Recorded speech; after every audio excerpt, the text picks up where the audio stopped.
Salut à tous et bienvenue dans les coulisses de Evil Knight.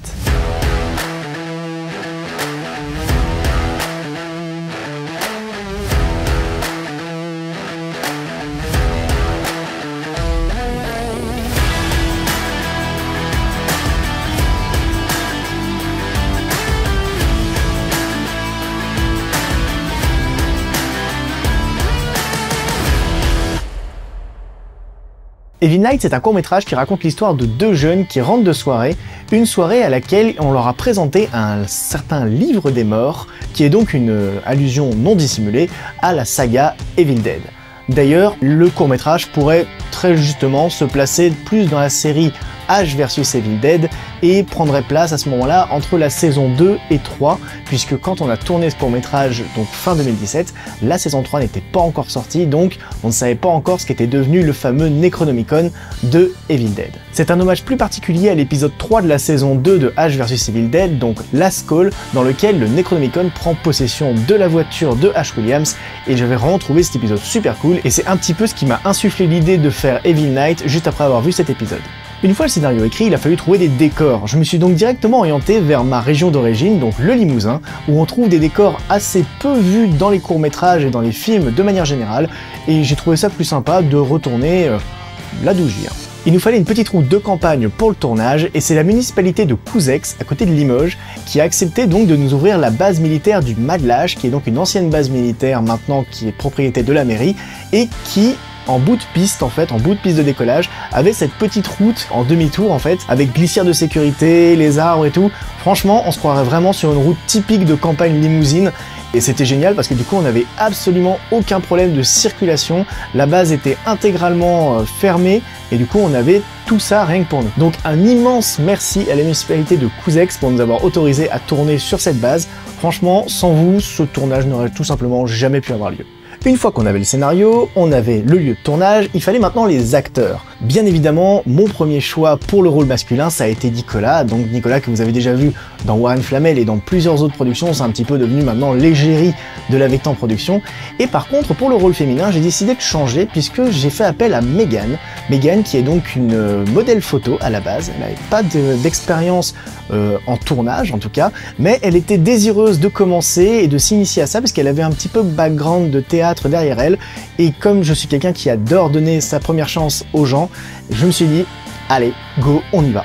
Ce sont deux personnages qui ont des caractères très différents, puisqu'on a le personnage de Tom, donc du coup joué par Nicolas, qui est plutôt arrogant, un peu kéké comme on pourrait dire, qui conduit la voiture de son père, certainement sans lui avoir demandé l'autorisation, donc il faut surtout pas la salir et tout. Et à côté de ça, on a le personnage de Kelly, joué par Megan, qui est beaucoup plus réservé, beaucoup plus renfermé, aussi et terre à terre.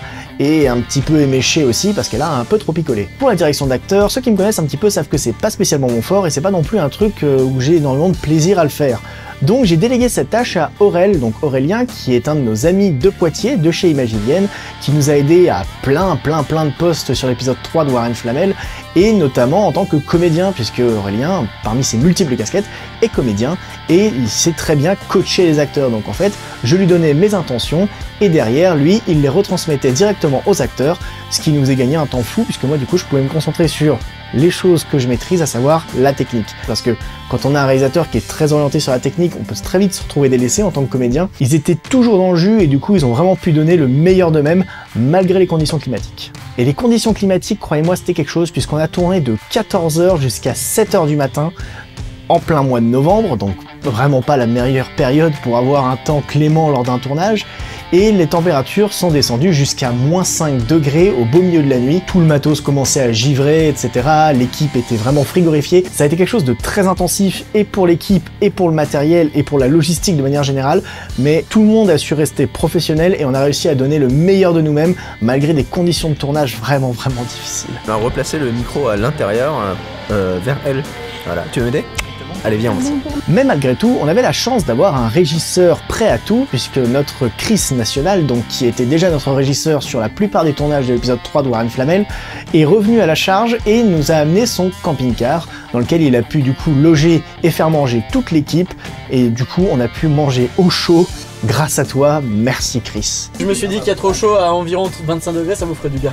Mais Chris n'est pas le seul à être venu en renfort, puisqu'on a également des anciens visages de la Vectan qui sont venus nous aider comme on tournait à Limoges, à savoir Gaëtan et Florian, et Nicolas, donc son frère aussi, qui sont tous les trois venus nous aider pour le tournage, en renfort divers et variés. Gaëtan notamment a beaucoup géré et supervisé tout ce qui était les machines à fumer. Il faut savoir qu'on avait 2 machines à fumer de 400 watts sur ce tournage quand même, qui est très peu, hein, vraiment très peu vu la surface qu'on avait à couvrir en extérieur.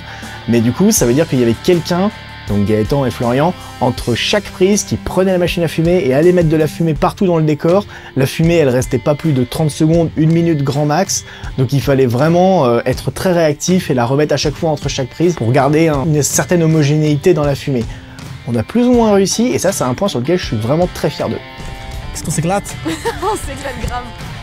Concernant la technique, on a décidé de tourner avec la nouvelle caméra cinéma de chez Canon, la C200.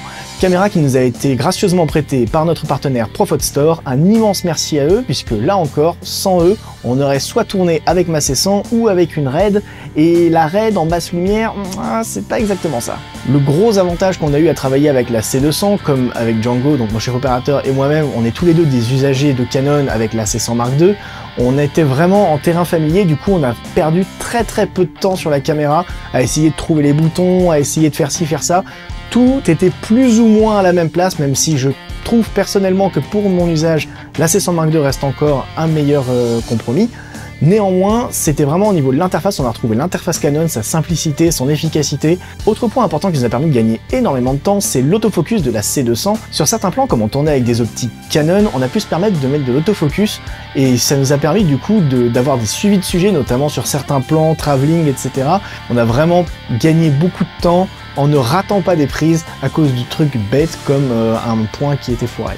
Parce que tous les plans sur Mégane, quand elle est assise à côté de la voiture, c'est fait au 85 mm f1.2 à pleine ouverture. Autant vous dire que la profondeur de champ elle est longue comme ça. Faut pas le foirer. Et ça a été aussi la première fois que la Vectan Production a tourné en 4K, et pas n'importe laquelle, puisqu'on a tourné en 4K Cinema RAW Lite, donc c'est-à-dire un format RAW compressé, bien évidemment, parce que sinon on s'en serait jamais sorti, compressé du coup à 1 gigabit par seconde. Donc autant vous dire qu'on avait énormément de données, énormément de liberté ensuite en post-production et à l'étalonnage, ça s'est vraiment ressenti.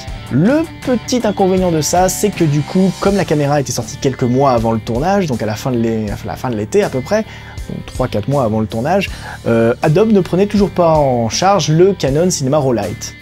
Donc on a dû attendre avril pour pouvoir commencer à monter les rushs. C'était assez frustrant.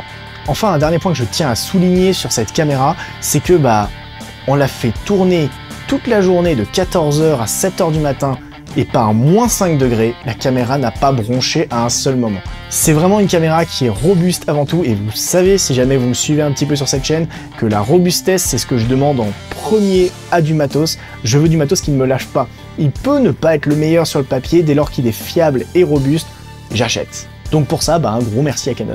Un autre point que vous avez été nombreux à souligner en commentaire, c'est le travail de la lumière, et ça me fait vraiment plaisir puisque c'est vraiment la première fois avec Django, donc mon chef op, qu'on a mis autant de soins et autant de temps et d'acharnement à avoir une lumière vraiment stylée et surtout très stylisée. On s'est clairement placé dans la suite des films des années 80-90 avec ces backlights très fortes, beaucoup de fumée, la fumée d'ailleurs qui permet de rehausser à mort la luminosité de la scène quand on tourne de nuit. Je vous ferai une vidéo sur ça, sur la fumée et la lumière volumétrique. C'est vraiment quelque chose de magique et ça coûte pas si cher que ça en plus. Ça donne un cachet de dingue et ça coûte pas si cher. Pour ce tournage, on était donc équipé en 100% LED. Comme vous le savez, à la Vectan Production, on a totalement laissé tomber le tungstène. On a tout investi dans de la LED. Tourner en LED, ça a plusieurs avantages et l'avantage majeur que je vous redis sans arrêt, c'est que ça permet de tourner sur batterie. Je refais encore un petit point sur les batteries de chez Aldan, donc le Diabolique. On a eu le droit à un Diabolique et une Diabolette pour ce tournage, qui nous ont donc permis d'alimenter d'un côté la Fresnel de 200 watts et une machine à fumer de 400 watts pendant toute la nuit, ce qui est pas rien, et d'un autre côté la Diabolette qui nous a permis en grosse partie d'alimenter la C200, parce que même si les batteries Canon sont très bien, tourner entre 14h et 7h du matin non-stop, la batterie d'origine elle allait pas tenir le coup. Donc du coup, alimentation secteur, paf, directement sur la Diabolette, on savait qu'on pouvait tourner une semaine avec.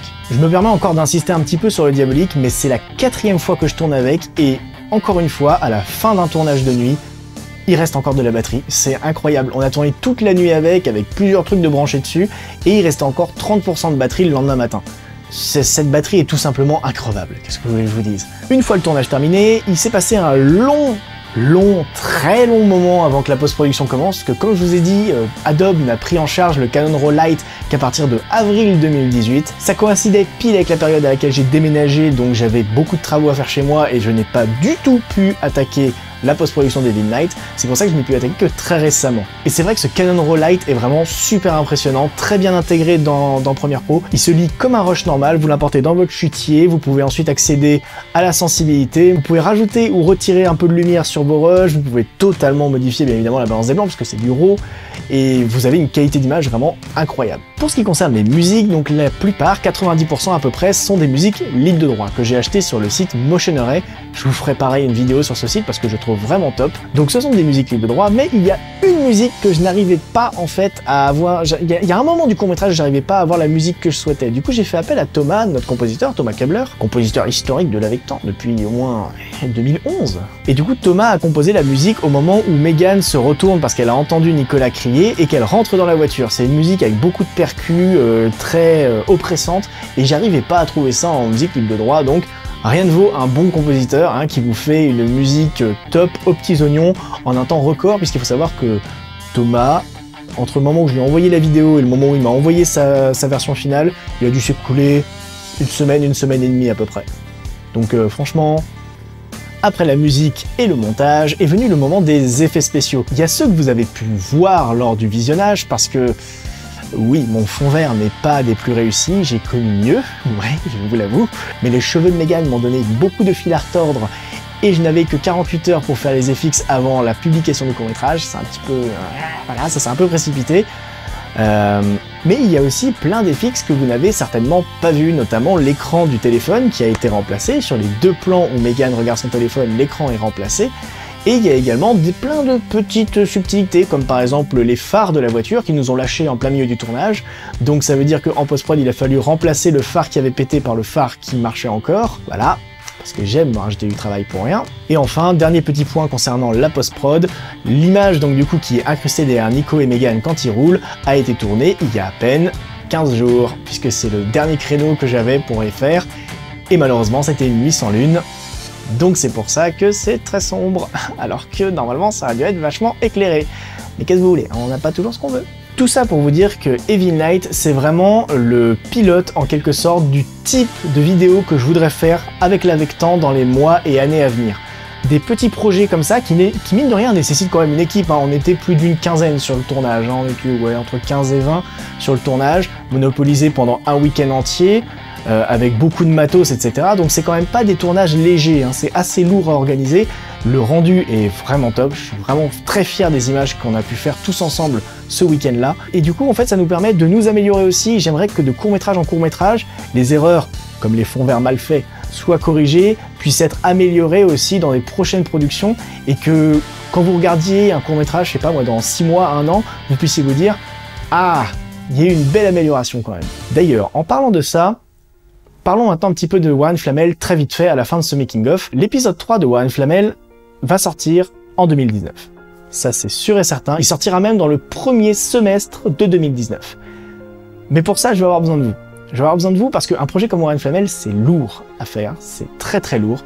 Ça nécessite aussi beaucoup de soutien. C'est aussi pour ça que ce projet Evil Knight aussi a vu le jour. C'est que j'étais tellement bloqué sur Warren Flamel en fait, que j'étais persuadé... Moi, je me persuadais que j'arriverais pas en fait à avancer sur Warren Flamel parce que j'avais pas d'autres projets à côté. Le fait d'avoir un autre projet à côté, de l'avoir tourné, de l'avoir monté, de l'avoir diffusé et d'avoir eu vos retours, rien que ça remotive aussi pour relancer la machine Warren Flamel parce que on est des humains, on fonctionne tous à la carotte en quelque sorte, et Evil Knight a été ma carotte pour me relancer sur Warren Flamel, donc un grand merci pour tous vos retours, ils ont été globalement très bons, ça fait hyper plaisir et ça me redonne encore plus d'énergie pour la suite. J'ai pas trop l'habitude de digresser comme ça en fin de vidéo, mais voilà, je devais vous le dire. Mais je ne m'y attellerai pas avant janvier, donc d'ici là, ça ne sert à rien de me demander des nouvelles, puisque je n'aurai aucune nouvelle à vous communiquer avant janvier. Par contre, à partir de janvier, j'aurai beaucoup de nouvelles à vous communiquer, mais je vous expliquerai tout ça en décembre, pour le bilan de fin d'année 2018. Mais d'ici là, je vous dis à la semaine prochaine pour une nouvelle vidéo sur la chaîne Vector Production 2, et n'oubliez pas de filmer, apprendre, progresser. Pompier. Pompier, pompier, qui nique ma prise de son. Cette séquence de fin de vidéo vous a été sponsorisée par le 1094.